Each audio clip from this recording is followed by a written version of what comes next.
পেঁপে চাষ করে ছেলে মেয়েদের বিয়ে দিয়েছেন, করেছেন বাড়ি। পেঁপে চাষে সফল হয়েছেন কৃষি উদ্যোক্তা কামাল হোসেন। যথেষ্ট সুখী এখন বর্তমানে। আমি বাড়ি ঘর করেছি, 3টা ছেলে মেয়ে আছে, 3টা ছেলে মেয়েকে 2টা ছেলে মেয়েকে বিয়ে দিছি, একটা ছেলে লেখাপড়া করতেছে। 3.5 বিঘা জমিতে 3.5 লাখ টাকা খরচ করে 10 লাখ টাকা আয় করবেন কামাল। আমার 3.5 বিঘা মাটি এই যাবত আমার 3 লক্ষ টাকা খরচ হয়েছে অলরেডি।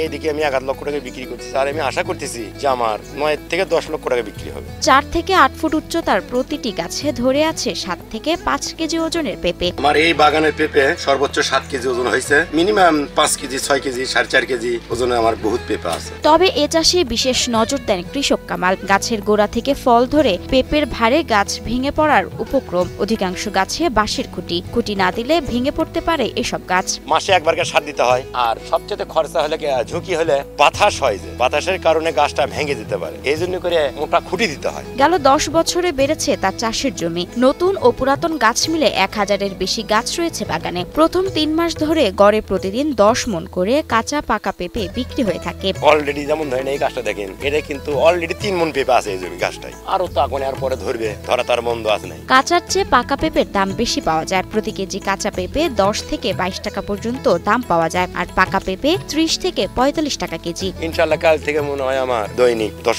থেকে 12 মণ করে পাকা পেঁপে উঠবে। ক্রাঞ্চি রোলের ভিতর চকলেট ক্রিমের filling, all time cream roll, মুখে দিতেই স্পেশাল ইনসাইড। মাত্র 10% জমিতে পরীক্ষামূলক চাষে সফলতা পেয়ে এখন 5 বিঘা জমিতে শোভা পাচ্ছে কামালের পেঁপে বাগান। বগুড়া সদরের খামারকান্দি এলাকার কৃষি উদ্যোক্তা কামাল হোসেন আগে ফুলকপি, বেগুন সহ অন্যান্য সবজি চাষ করতেন। প্রায় 10 বছর আগে কৃষি কর্মকর্তার পরামর্শে পেঁপে চাষ শুরু করেন। আমি আগে ফুলকপি এবং বেগুনের চাষ করতাম। 10 বছর আগে একটা বিএস আমাদের অর্থাৎ সরকারি বিএস আছে, তাই বললো আপনি একটা জমিতে পেঁপে লাগান, এই ফসলের থেকে লাভজনক হবে। অল্প খরচে লাভজনক ফসল, ভালো ফলনও পাওয়া যায়। জমি প্রস্তুত করে চারা রোপণের পর জৈব সার ছাড়া অন্য কোনো খরচ নেই বললেই চলে। তাই আধুনিক পদ্ধতিতে চাষাবাদে পরামর্শ দিচ্ছে জেলার কৃষি বিভাগ। পেঁপের বাজার সারা বছরই ভালো থাকে। আশা করা যায় তারা কাঁচা পাকা উভয়ভাবেই লাভবান হবে। এবং বগুড়াতে একটা দেখলাম পাকা পেঁপে অনেক দামে বিক্রি হচ্ছে, বিশেষ করে আমাদের গাবতলী উপজেলায় ভালো পেঁপে হচ্ছে। তো সেখান থেকে পেঁপে যেগুলো আসছে, পেঁপে কাঁচা পাকা উভয় ব্যবস্থায় কিন্তু ভালোভাবে তারা বিক্রি করতে পারে ও লাভবান হচ্ছে।